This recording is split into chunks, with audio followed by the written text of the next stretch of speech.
In the endowment bias, you basically, if you own something, you think it's more valuable than if you didn't own it. So for example, the way they test for this is they go into a room and they assign people random objects. So let's say I give you a red hat and give the guy next to you a blue hat, and we continue doing that. And then we ask people to trade at a price. And if you do that, most people assign a higher value to the item that they have than the item that the other person has, even though, in the case of the experiment, they know it was randomly distributed. Just the fact that you owned it makes you think it's worth more.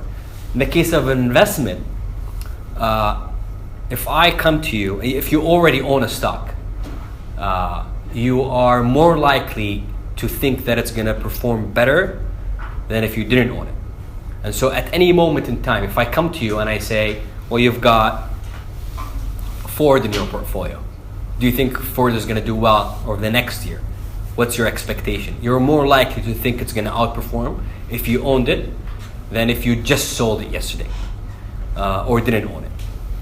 Whereas the reality is, whether you own it or not should not have an impact on your objective expectation of the stock. And that's the endowment effect.